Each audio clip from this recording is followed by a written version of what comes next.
Rafał Dodała jest wieloletnim przyjacielem wystawy Sakro Expo, współpracuje z nami już od bardzo dawna.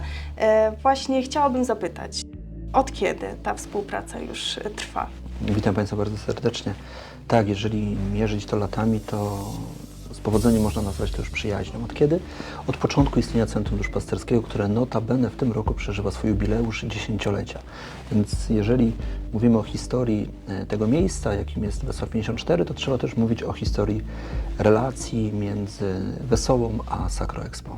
Sakro Expo to są jedyne z niewielu targów, które odbyły się także w czasie pandemii, czyli w tych trudnych dla wielu osób czasach.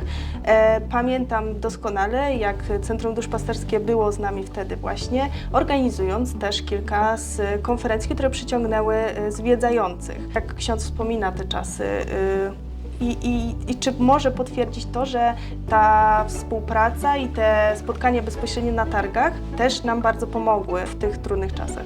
Przyjaciół poznaje się w biedzie, a czas pandemii to była taka bieda właśnie i było czymś oczywistym, że będziemy szukali z szefostwem targów takich form, które pozwolą podtrzymać tradycję, to po pierwsze, ale po drugie odpowiedzą na ten niełatwy czas, który wtedy przeżywaliśmy. Pamiętam rzeczywiście organizację towarzyszącą temu, kulisy i sam przebieg konferencji, która wtedy była próbą mierzenia się z odpowiedzią na pytanie, jak podtrzymywać w sobie zainteresowanie, jak rozwijać elementy kultury właśnie w czasie pandemii.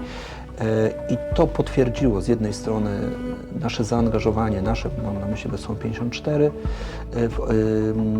w przestrzeń kultury, a zarazem pokazało, jak sądzę, Sakro Expo jako propozycję wystawienniczą w szerszym niż tylko religijnym kontekście.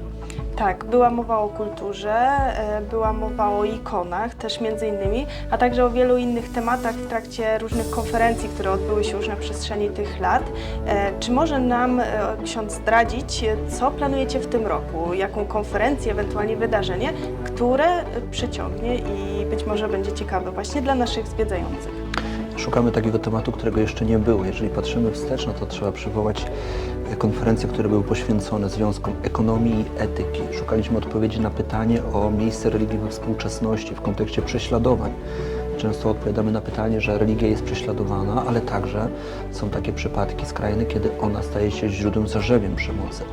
W kontekście naszych konferencji organizowanych tutaj w ramach Sakro Expo, jedna z nich była także poświęcona, jak dobrze pamiętam, związkom religii i polityki. Oczywiście bardzo istotnym elementem obecności Wesołej 54 na targach Sakro Expo jest element ikonograficzny, zarówno oratorium, ale także konferencje poświęcone sztuce ikonopisarskiej. No i wreszcie jest rok 2024. Na ten rok jubileuszowy dla Sakro Expo i rok jubileuszowy dla Wesołej przygotowujemy właśnie, patrzymy na to, co się dzieje wokół, w kontekście polskim, społecznym, kościelnym, religijnym, kulturowym i chcemy się z tym mierzyć i tworzyć platformę do dyskusji. Dlatego też zaplanowaliśmy konferencję, która będzie próbą odpowiedzi na pytanie o przyszłość Kościoła w Polsce.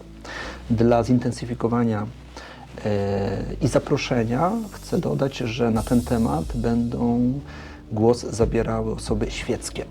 One ze swojego doświadczenia i ze swojego punktu widzenia, ale także w poczuciu odpowiedzialności za kształt religii w Polsce, kształt chrześcijaństwa, kształt katolicyzmu, z całą pewnością odważnie i ze śmiałą propozycją będą zabierać głos. Już teraz o tym myślimy, już teraz zapraszamy. Z pewnością wielu zwiedzających wybierze się na tę konferencję, my również. Natomiast jeszcze wspomniał ksiądz o oratorium ikonograficznym, miejscu takiego wyciszenia, od targowego zgiełku oczywiście, ale także modlitwy. Czy to miejsce będzie również temu służyło w tym roku podczas Sakro Expo? Absolutnie tak. To jest jakiś fenomen, który w toku rozmów i z roku na rok planowania naszej obecności Wesołej na targach zrodził się i podtrzymujemy ten zwyczaj. Kapitalna inicjatywa, która, jak zresztą Pani słusznie zauważyła, stanowi pewnego rodzaju, jeżeli nie przeciwwagę, bo przecież targi mają określony cel, to z całą pewnością dopełnienie. Przy tym zgiełku, przy podpisywaniu umów, przy całej gamie różnego rodzaju ofert, propozycji, dyskusji, debat, nagle jest możliwość po prostu wejść, wyciszyć się w towarzystwie pięknych ikon, przy sączącej się muzyce można się po prostu w jakimś stopniu zatrzymać. Temu służy oratorium. I to wszystko właśnie w czasie wystawy Sakro Expo od 10 do 12 czerwca w tym roku w Targach Kielce. I jeszcze na koniec była mowa o przyszłości. Przyszłości, która przed nami, przed wystawą Sakro Expo i Centrum Duszpasterskim Wesoła 54. Wyjątkowe jubileusze, 2 wyjątkowe jubileusze, 25-lecie i 10-lecie centrum. Czego możemy sobie życzyć z okazji tych jubileuszy?